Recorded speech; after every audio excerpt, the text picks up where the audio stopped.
Just today, the Amazon Fire TV Stick 4K hit the market. This is their newest 4K streaming player. It replaces the Amazon Pendant in the market lineup of the Fire TV. There still is a cheaper version of the Fire TV Stick with just HD on it if you don't have a 4K TV. But this thing looks like quite the powerful little device for under $50.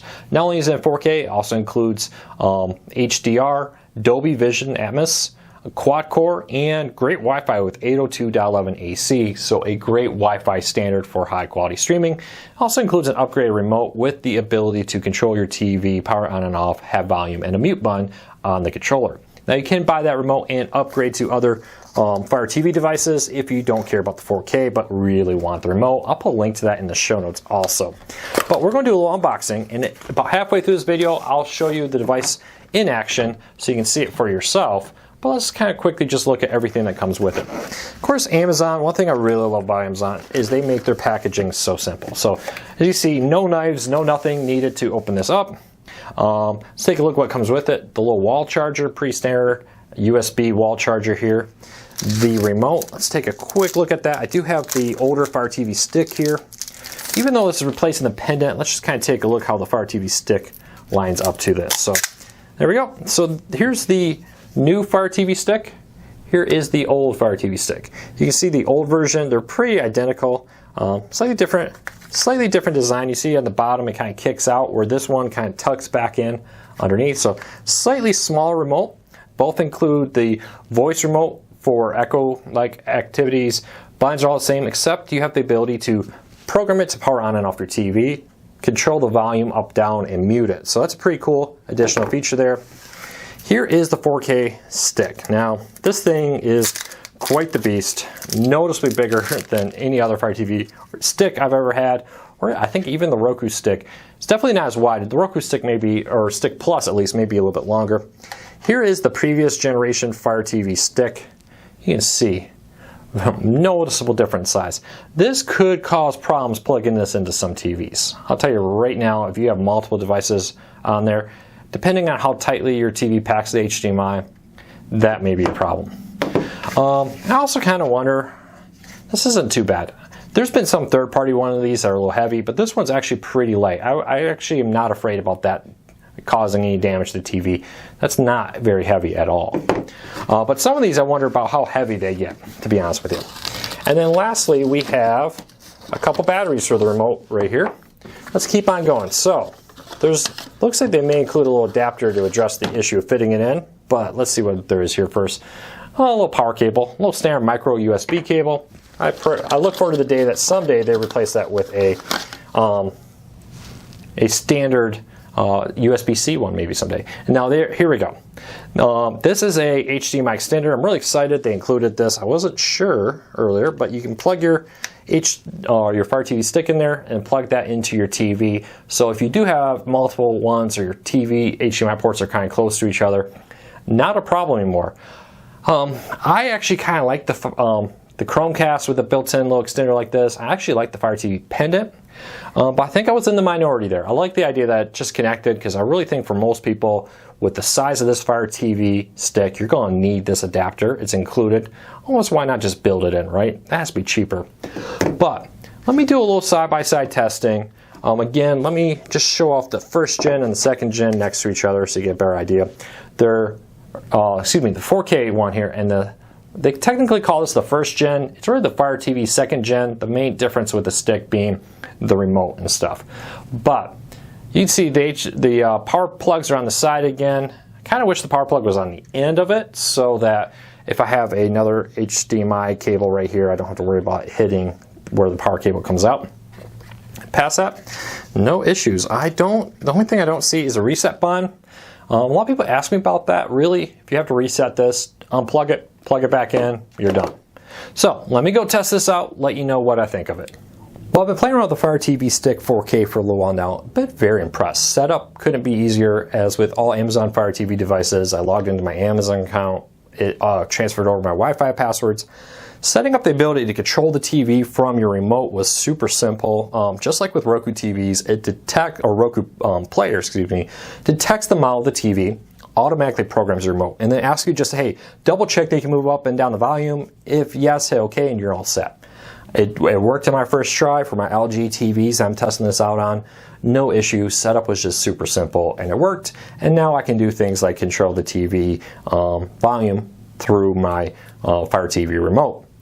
One thing I didn't notice during the unboxing, there are a few very minor changes on the remote that make it a far better remote than previous models that maybe make you want to go upgrade an older TV's Fire TV to the new remote, which you can buy separately. It does, for instance, have a different texture on the home button. Where previous Fire TVs, all the buttons have the same texture. This one has a slight bump on the home button so that I can easily figure out which one's the home button when I'm moving around. They also slightly raised the directional pad on the remote. Not that much, but just enough that it's slightly more noticeable, slightly easier when you're moving your finger around on it to detect that you've moved up and down. This may be a great feature for anybody who may have some a physical damage to your hand that maybe makes sensations on the hand a little weaker. It's one of the complaints I heard about previous generation Fire TVs, that if you are a little have struggled to use remotes, it wasn't the best for that. These features, like the different texture, slightly raised directional circle with the OK button slightly sunken in, just makes it a much easier remote to use.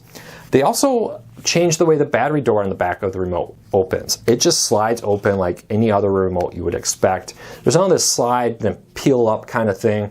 I had initial trouble with my Fire TV remote when I first got it. Even made a video about how to open the Fire TV remote battery pack, which I thought maybe I was just the person being crazy. Then I got a lot of emails about it, so I made the video. I think it has almost 100,000 views now, last time I looked at it, on how to open the battery door for your Fire TV stick and our remote and all the other ones. So apparently I wasn't the only one. Amazon noticed, made a change there, huge improvement, making the remote just that much better. That with the different texture, the ability to control the volume up and down, turn on and off your TV with the remote, hey, it may actually be worth it for some people. So I would say, hey, that's my review of the remote. If you think about upgrading, I would maybe do that. Now, one thing here, I'm going to do a little head-by-head testing. On the left is the Fire TV Stick 4K. On the right is the Fire TV Pendant. I decided in this review to start off testing it head-to-head versus the Pendant because it replaces the Pendant in the lineup. There is still the standard HD stick for sale. You can get a little cheaper. There is still the Fire TV Cube. The Pendant's been discontinued and the stick is a little cheaper but kind of replaces it. And I've had a lot of people ask me, should we upgrade the Pendant? Maybe some better HDR here, some other features. Is it worth it? So we're going to take a look. Is there really a speed improvement? I know a lot of people weren't a fan of the Pendant for a variety of reasons. So let's take a look here. Now, right off the bat, you're going to notice, now that I hold both down, very similar performance on both. Getting through the menus, very similar. Let's launch Netflix here real quick. Let's jump into the Office and see which one. So the Fire TV Stick 4K on the left, a little bit faster. And I'll tell you, in repeated testings, launching Netflix, doing different things, a little bit faster, very minor. Is that enough to make you really want to upgrade the Fire TV Stick for the speed of it?